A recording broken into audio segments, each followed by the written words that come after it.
Hey, Jay Clark here with Rocky Mountain. We're going to give you an inside look to this dirt rider project, CRF 250X. We called it low rider or low boy, we call this thing. It's been shortened up an inch by Race Tech, and we've done a few other mods. We're going to give you an inside look at what we did to make this thing go really good. Okay, so for these 250Xs, we got a bit of a fleet of these bikes, and they're great bikes for all-around use. On most of these older bikes, the clutches are a bit beat up, so we put a whole clutch system from Hinson in there. On this one, we have the Tusk rear brake pedal. Nice, good pedal, good replacement for the stock one. The IMS foot pegs, they're off-road peg. There's a good strong peg. You'll never have a failure with that thing. FMF, we run different varieties of either stainless steel or tie, but we prefer the stainless steel on the trail bikes with their power core muffler. For cams on these bikes, we just go with the stage 1 hot cams. We just want a lot of low-end grunt on these things.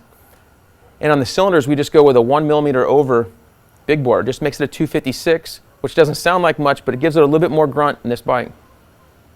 So for the carb jetting and opening up the airbox, you can see the video link below. That video shows you how to open up the airbox properly on these bikes. That really helps a lot for these 250Xs. Even if you don't do any of the other mods, if you open up the airbox and do the jetting, it'll help your 250X out tremendously. So for handguards are critical on off-road bikes. For years we've run the Renthal or Cycra motocross shield type guards, mainly being motocross guys. But we've learned that these, and when you get out trail riding, especially if you loan them to your buddies, everybody's got a guy, a Matt or a David who just drops bikes all over the place. And so with those guys, you want to have some wraparound guards so that when they drop the bike, they don't break levers or throttle tubes. This just saves your life. And so these Cycra ones are just awesome. Mount up to the Renthal twin wall bars we got. So in this case, we've added a steel braided line from Tusk. Really nice piece, good quality. Works connection makes our clutch perch. We're using with the Elite perch with the A lever. Really nice piece. We use big bar mounts in these bikes when we use the stock clamps, and that way we can run twin walls or any fat bars. With this case, we have the Ride Engineering one-piece setup. We also use the Renthal big bar mounts or the applied mounts. Any of those big bar mounts will work well. So on the front brake levers, we use the ARC or the Works Connection front brake levers, and the stock bend work really well. So this bike had on our Tusk wheel set. We've got just the stock wheels back on. Tusk wheel set's gone on to another project with the 450X we're doing for another project. So Works Connection does the radiator braces, gives the bike a lot of extra strength. Okay, so in this case, we strengthen up the radiators with ICW out of North Carolina. They strengthen the radiators and make sure there's no leaks, pressure check it, and they can fix about any radiators, do a really good job. On off-road bikes, skid plates are critical.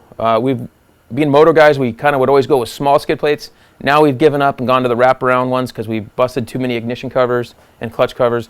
So got wraparound skid plates from Works Connection. Add a lot of strength and durability there when we're in our rocky conditions. Okay, so for this dirt rider project, we wanted this thing to sit a bit lower.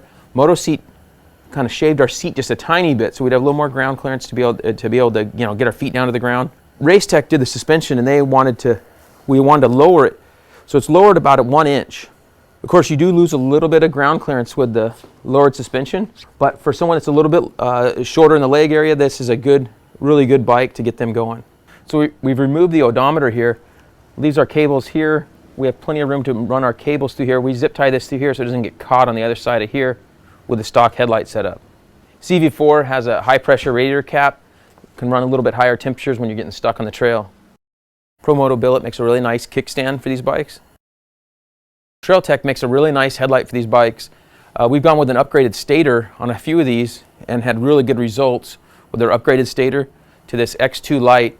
Really powerful, good lighting system for a trail guy. Now this isn't to go down to Baja or anything, nothing set up like that, but plenty good for our trail riding we do with some added lighting power. Really nice over the stock setup. That's an inside look at our dirt rider project. Also a little bit of a view of all of our 250Xs. These things are great bikes. Some of these we have over 100 hours in the bottom end. Can't do that with a motocross bike, but it seems like with these things, keep the oil changed, take good care of them, they'll last a long time. For trail use, they're just an amazing bike, and you can do some good things with them.